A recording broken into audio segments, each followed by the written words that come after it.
안녕하세요. 유평교회 학생의 가스펠 프로젝트 신약 2권 8과 말씀을 시작하겠습니다.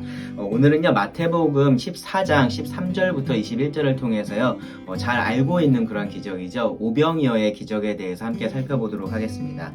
오병이어라는 것이 대단한 사자성어처럼 그렇게 보일 수도 있는데요. 단지 떡 5개, 물고기 2마리라는 그런 의미예요. 예수님께서 이 오병이어로 5,000명을 먹이신 기적은요, 4개의 복음서가 모두 기록한 그런 유일한 기적입니다. 그만큼 예수님의 생애에 있어서 좀 의미가 있는 그런 사건이다라고 말할 수 있을 것 같아요. 마태는요, 이 기적에 대한 기록을요, 세례 요한의 죽음의 연장선에서 그렇게 시작을 합니다.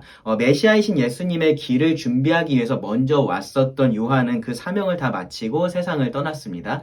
요한은요, 헤롯이 그 동생의 아내 헤로디아를 취한 일 때문에 헤롯을 책망을 했었고요. 그 일 때문에 감옥에 갇혀 있다가요, 이 헤롯의 생일에 헤로디아의 딸이 춤을 추고 그 대가로 요한의 머리를 요구하면서 결국 감옥에서 참수를 당해서 그렇게 죽게 됩니다. 세상의 관점에서 보면은 정말로 허무한 그러한 죽음이겠지만 하늘의 관점에서 보면은 이 사명을 다 마친 자의 승리의 귀환이다라고 할 수 있을 거예요. 하늘나라의 누구도 이 요한의 죽음에 대해서 젊은 사람이 안타깝게 됐다 그렇게 슬퍼하지 않았을 겁니다. 여튼 그런 요한의 죽음 이후에 이제 예수님은요, 자신의 죽음, 십자가죠. 이 십자가가 가까이 오고 있다라는 것을 아셨고요. 그에 대한 준비를 본격적으로 시작을 하십니다.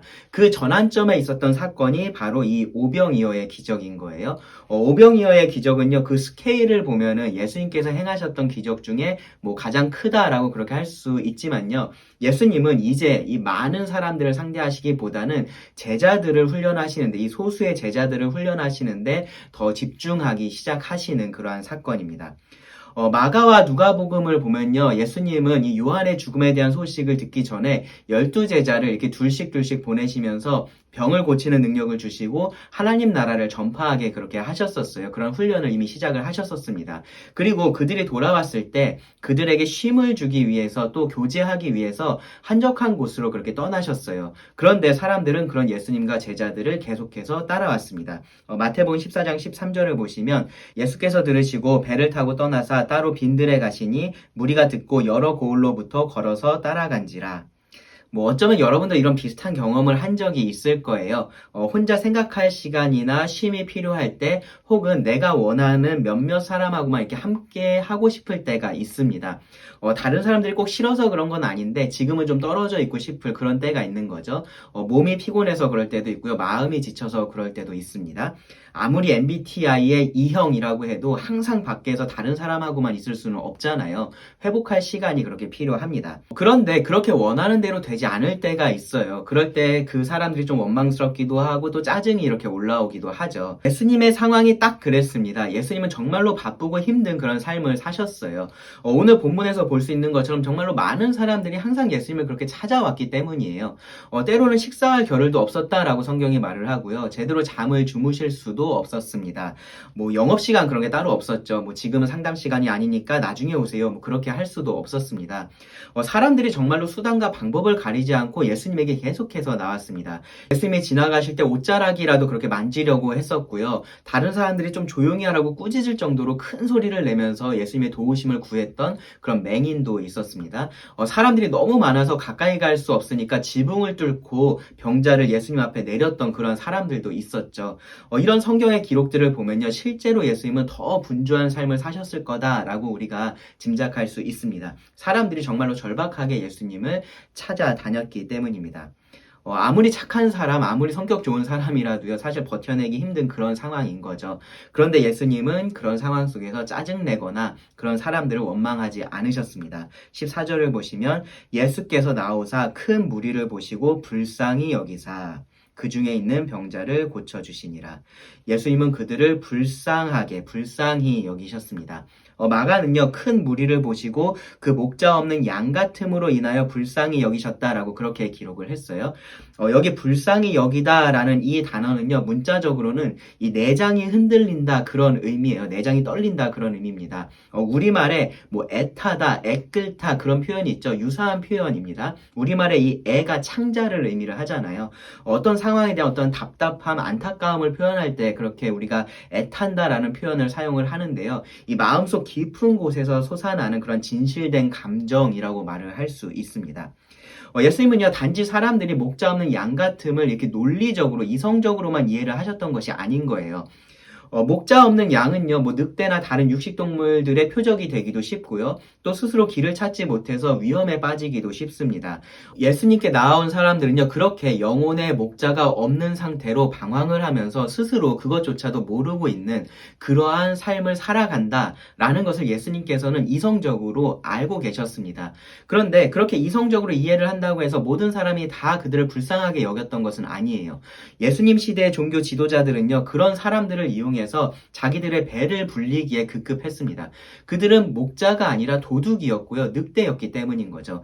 그들에게 있어서 다른 사람들의 방황, 그들이 가지고 있는 연약함들은요, 돌봐야 할 이유가 아니라 착취할 수 있는 그러한 이유가 되었습니다. 그런데 예수님은 그렇지 않으셨다라는 거예요. 예수님은 그들의 상태를 이성적으로 이해하셨을 뿐만 아니라 감정적으로, 그 마음으로, 진정으로 안타까워 하셨다라는 겁니다. 그들의 고통을 마치 자기가 겪는 고통처럼 그렇게 느끼셨다라는 겁니다. 그래서 예수님은요, 자신의 쉼보다 그들을 돌보는 것을 우선순위에 그렇게 두셨던 거죠. 이웃을 정말로 내 몸처럼 사랑하는 그런 모습이라고 할 수 있습니다. 여기서 우리는요, 이 예수님을 통해서 하나님의 능력을 보기 전에 예수님을 통해서 하나님의 성품을 볼 수가 있어요. 바로 긍휼하신 그러한 성품입니다. 하나님은 선하신 분으로서 그 선하심을 나타내세요. 그것을 우리가 사랑이라고 부릅니다. 그 하나님의 사랑이 이렇게 곤란한 상황, 고통스러운 상황, 도움이 필요한 그러한 사람들에게 나타나는 것이 바로 긍휼이에요. 구약에서도요, 하나님은요, 항상 가난한 자들, 고아와 과부들, 나그네들, 그렇게 도움이 필요한 자들에게 관심을 보이신 것을 알 수 있습니다. 추수를 할 때는요, 일부러 그들을 위해서 구석구석 다 추수하지 말라라고 그렇게 명령을 하셨고요. 또 추수하다가 떨어뜨린 것이 있으면 다시 가서 줍지 말라라고 하셨습니다. 자신의 수고에 대한 대가를 거두는 것은 맞지만 동시에 이렇게 도움이 필요한 자들을 외면하지 말고 그들을 배려하라라고 가르치신 거죠. 포도원의 포도도요, 가난한 자들을 위해서 다 따지 말라고 말씀을 하셨고요. 심지어는요, 남의 포도원에 들어가서 포도를 따먹는 것도 허락해 주셨습니다. 다만 그릇을 가져가서 담아오지는 말라라고 말씀을 하셨어요. 마찬가지 원리인 거죠. 남의 것을 내 것인 것처럼 여기는 것, 그것은 도둑질이어서 그것은 금지되어 있었지만 가난한 자들은 그러한 사회적인 도움을 받을 수 있게 하셨던 겁니다. 애굽에서 고통받는 이스라엘이 해방을 받아서 가나안 땅에 들어가 정착할 수 있게 됐었던 것, 하나님의 긍휼하심 때문입니다. 그들이 40년이나 되는 그 긴 광야 생활 동안에 때를 따라서 내리는 만나를 먹고 물을 마시고 또 헤어지지 않는 옷을 입고 신발을 신을 수 있고 그렇게 그들이 광야에서 멸망하지 않을 수 있었던 것, 하나님의 긍휼하심 때문입니다. 영적인 영역에 있어서도 마찬가지예요. 하나님은요, 죄로 인해서 고통 가운데 있는 그런 사람들을 긍휼하게 여기십니다. 그래서 그들이 죄에서 회개하고 돌이키게 하세요. 때로는요, 징계라는 그런 강력한 수단을 통해서 일하기도 하십니다. 잠시의 징계라는 그런 고통을 통해서 회개를 하는 것이 영원한 심판을 받는 것보다 훨씬 더 낫기 때문인 거죠. 하나님은 긍휼하신 그러한 하나님이십니다. 그리고 이 땅에 오신 하나님의 아들이신 예수님은요, 그런 하나님의 긍휼하심을 이렇게 보여주신 겁니다. 14절 끝을 보면요, 예수님은요, 사람들을 불쌍히 여기셔서 그들 중에 있는 병자들을 고쳐주셨다라고 합니다. 마가복음과 누가복음을 보면은 예수님은 하나님 나라에 대해서 또 여러 가지로 가르치기도 하셨어요. 가르치는 것은 불쌍히 여기는 것하고는 좀 관계가 없어 보일 수도 있는데 그렇지 않아요. 사람들의 눈에는 지금 경험하고 있는 이 육신의 질병이 가장 크게 보일 수 있겠죠. 그것이 무엇이든지 그 질병에서 벗어나는 것이 자신에게 있어서 가장 큰 필요라고 그렇게 생각할 수 있습니다. 그런데 그것보다 더 중요한 것은 영혼의 필요인 거예요. 이 앞서 제가 요한에 대해서 짧게 언급을 했었는데 요한의 삶은 일시적인 이 세상의 기준에서 보면은 아무런 재미도 없고 정말로 불쌍한 그런 삶이었겠지만 영원한 하늘의 기준에서 보면은 너무나 의미 있고 풍성한 그러한 삶이었습니다. 그렇기 때문에 그 자신도 기쁨으로 충만하다라고 그렇게 고백할 수 있었어요.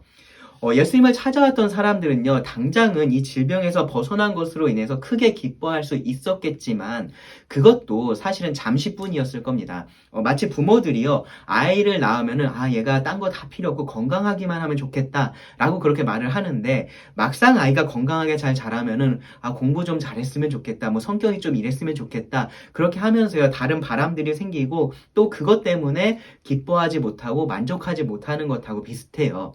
병자들도요, 병에서 자유로워지면 더 바랄 것이 없을 것처럼 그렇게 생각했겠지만, 사실 그 후로는 또 다른 것을 원하게 되고요, 또 그것이 채워지지 못할 때 원망하기도 하고 불평하게도 되고 그렇게 됐을 겁니다. 그래서 더 중요한 것은요, 영혼의 필요를 채우는 일입니다. 영혼의 갈증, 영혼의 배고픔을 해결하는 것이 사실은 가장 중요한 일입니다. 그래서 이 사람들을 불쌍하게 여기셨던 예수님은 그들의 육적인 필요만 채워주신 것이 아니라 그들의 영적인 필요도 이렇게 채워주셨던 겁니다. 하나님의 나라를 그들에게 가르쳐 주셨습니다.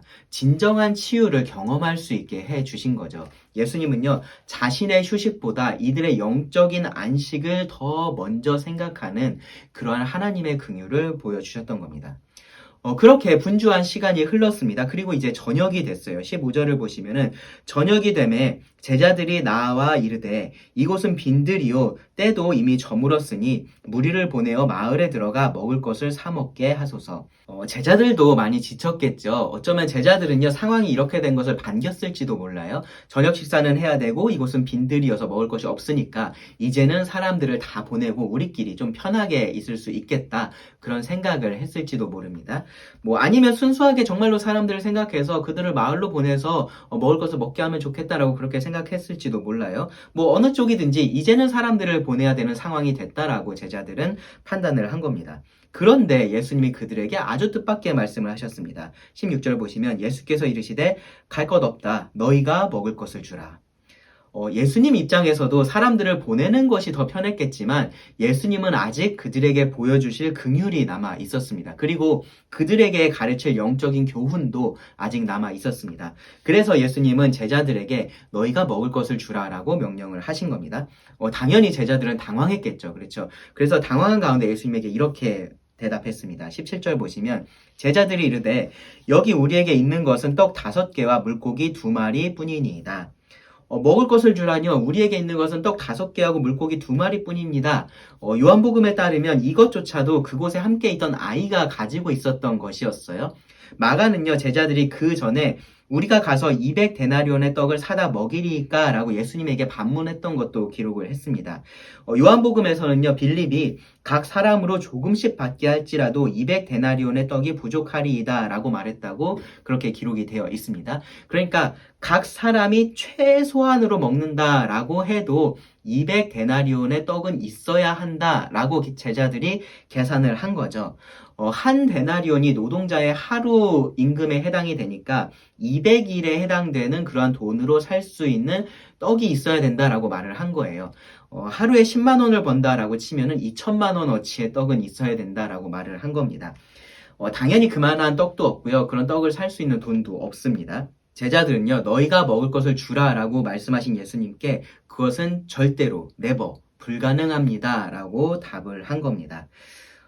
그러니까 이제 예수님의 시간이 시작이 되어 이 사람들이 절대 할 수 없다라고 말했을 때 예수님의 시간이 시작이 된 겁니다.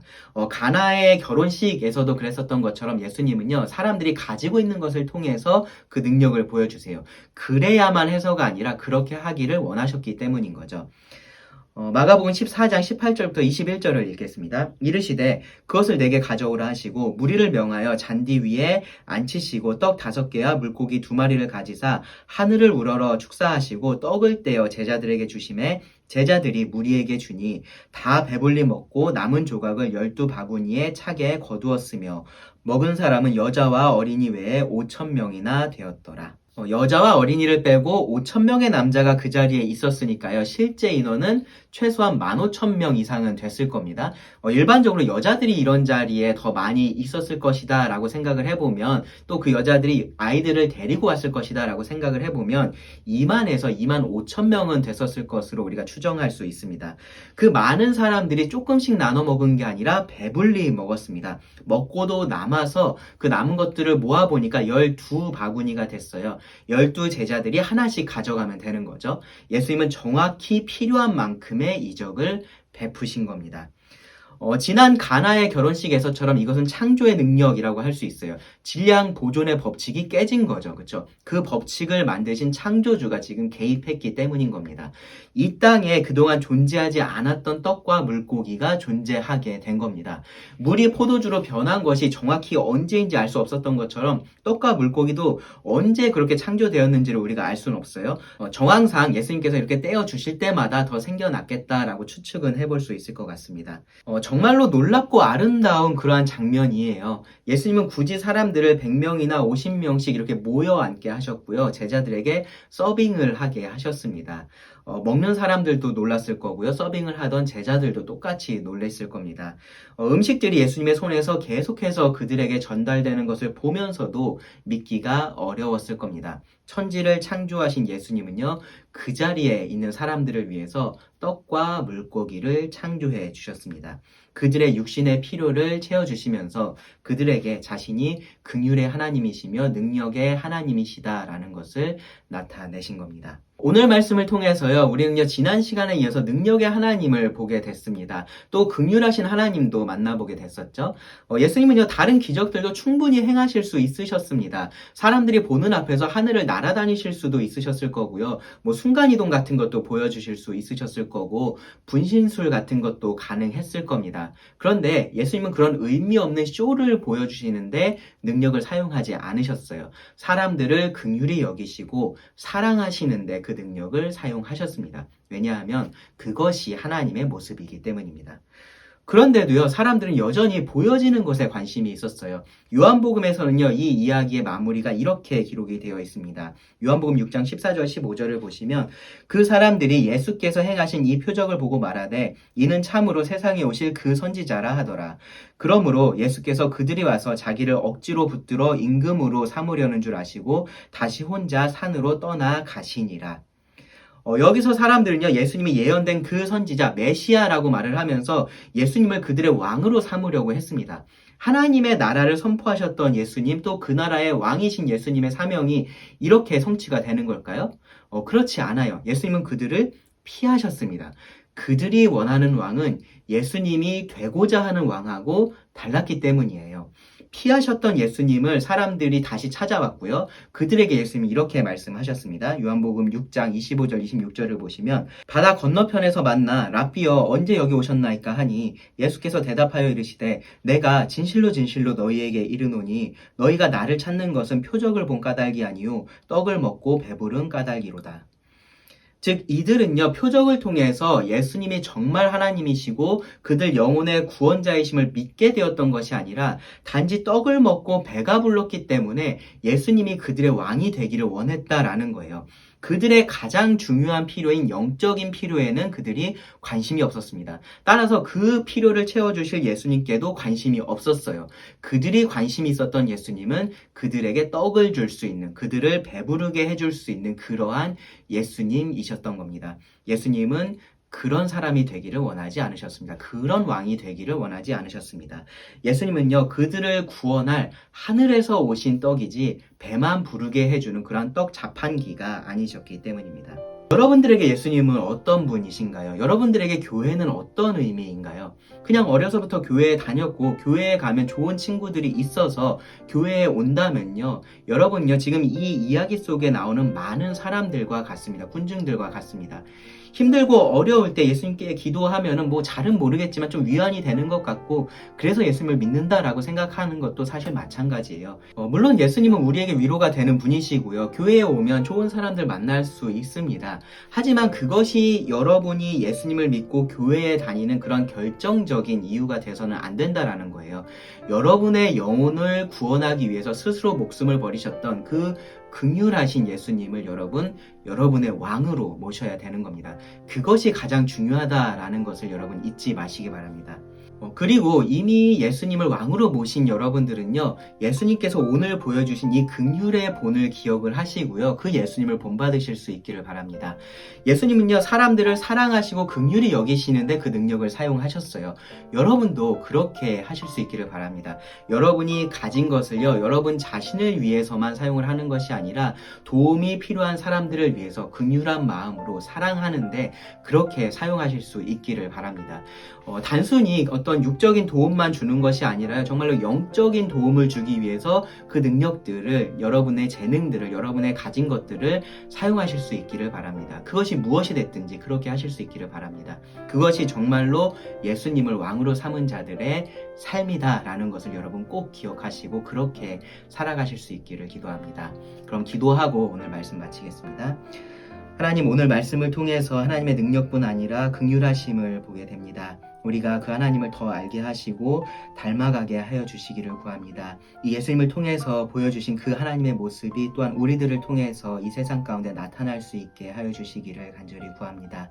들은 모든 말씀을 주님께 의지하며 예수님의 이름으로 기도드립니다. 아멘.